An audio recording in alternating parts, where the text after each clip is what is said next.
It's already Wednesday and I haven't done anything in note this week, so I thought better do something useful. So here I am.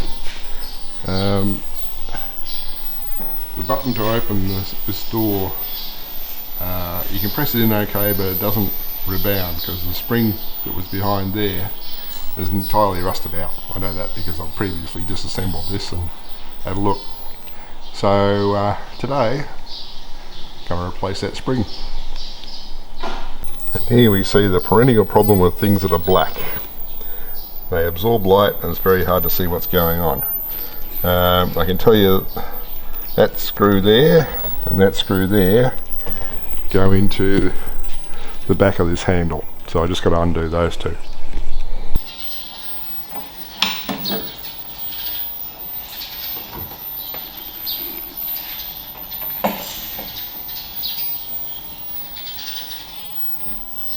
Of course, the fun part with this is there's no overhead clearance in here behind this metal.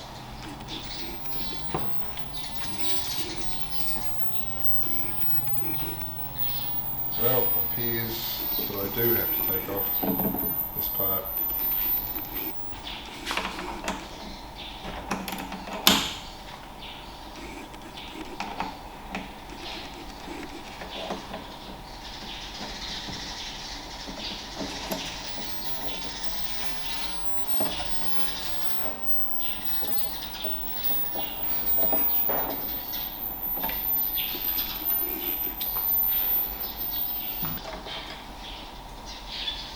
Already getting hot.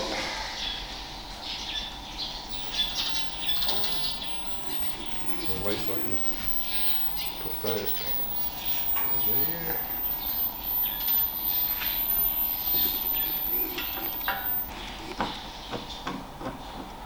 Okay.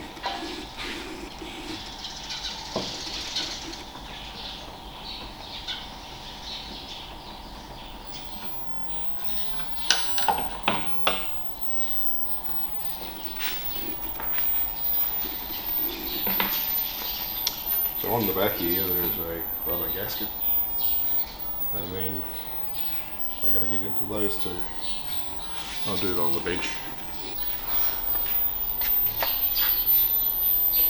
I've previously hit this with a WD-40, so it shouldn't be quite as hard to dismantle as it was last time.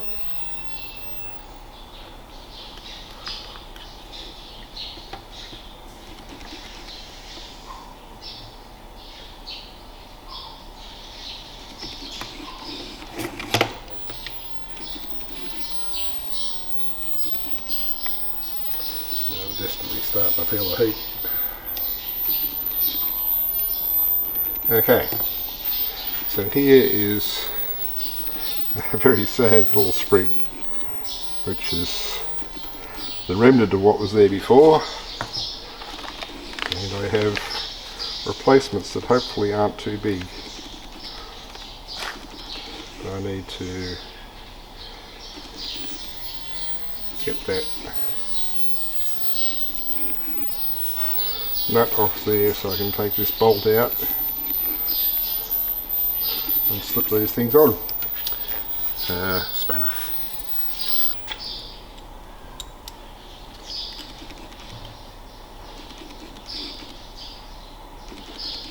That sequence there the same. Slip that right off. And that is a fragment of what used to be in there. So the question is, how many springs do we use to replace it? As I have here, a whole bunch of them, all tangled together. So this is going to be fun. I'm going to try separating out. Oops, there's a couple that have come apart.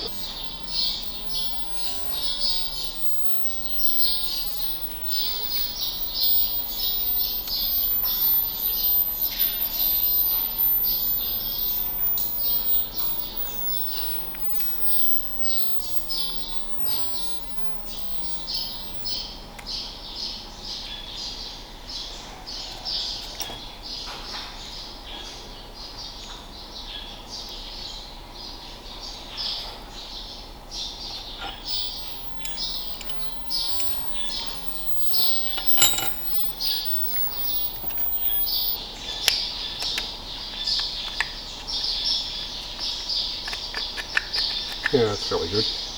Let's see how it goes in real life. Of course, the big benefit here is that if it packs up again another time, I have plenty of springs left. I can keep repairing. Well, hopefully they're stainless steel.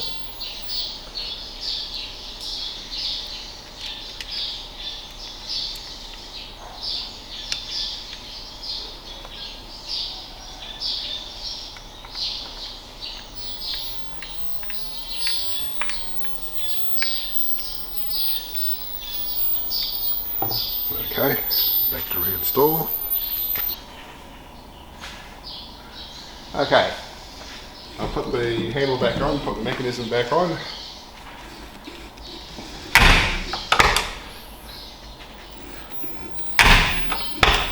That's now working exactly as it should. Push the button in, springs back. So we're covered for, well, I think they're stainless steel springs I bought. So hopefully we won't have that experience again. But now I can go back and cool down because I'm obviously pretty sweaty.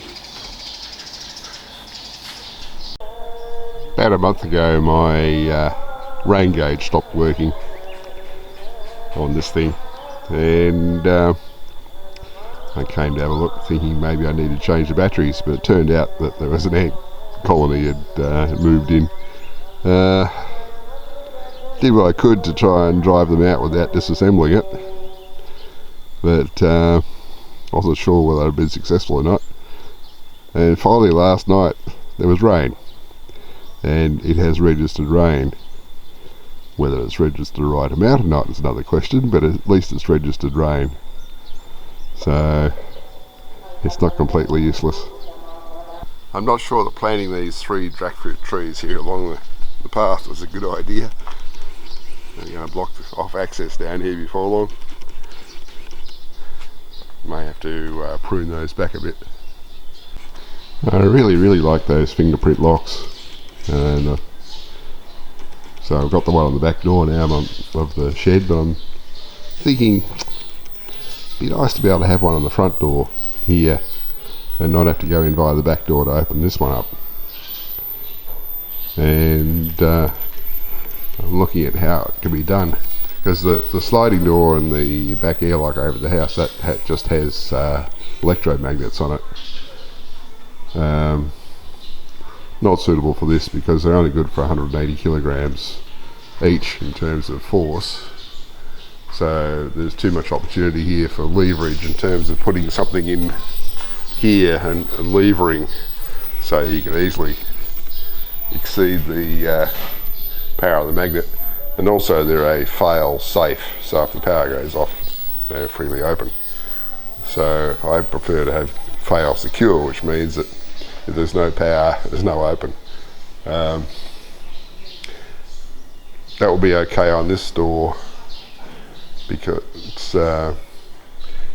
we've got the key lock on the back door in the door handle itself. So if the electric strike is not operational, we can still use a door key to get in. This one here, don't need that obviously, since we have the other one. So I'm thinking that if I get a drop bolt style lock and mount it to here with the drop bolt going out that way, we can lock, and then I just put an exit button and a sensor over on this side, so that if you need to unlock the door, you can, from the inside you can press the button and open it, or the outside you can use the fingerprint sensor if you're registered. So I've got to do a bit more research on the drop bolts. They're actually meant for on the top of a swing door or sliding door presumably. So I've got to find out whether the drop bolt will operate horizontally successfully. There's several different types. There's 2-wire types and 5-wire types and 6-wire types and even a 9-wire I saw. The 2-wire types, I think the simplest ones of those, they have sensors in the lock mechanism itself, and in the strike plate they have magnets. So when those magnets come in proximal contact with the lock mechanism, it says, oh, I've got magnets there, I'll lock.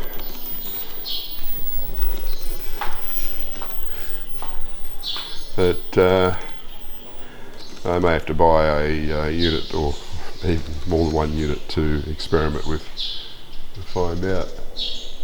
But love a project. Secondly, there's little sparrows coming inside the shed and crapping on things.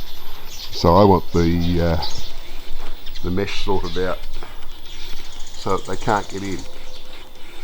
Now, that's my requirement. Jubaedah's requirement, she wants mesh up here to stop them nesting up here, because she's tired of cleaning up all the crap.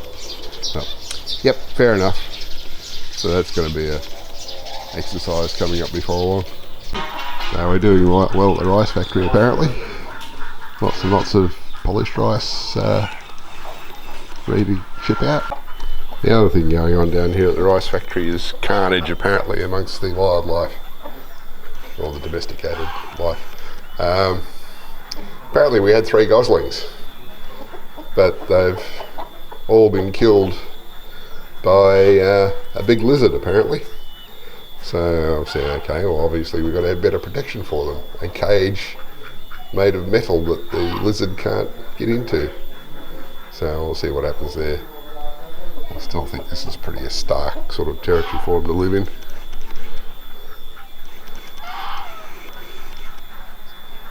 Sorry animals, not my choice to lead you like this. There's that rainfall that's accumulated since midnight. What's it say? 2.59 millimetres. So don't know whether it's right or not, but oh well, we'll go with that. Yeah, it's Friday. Time to edit down what I've got and do another upload.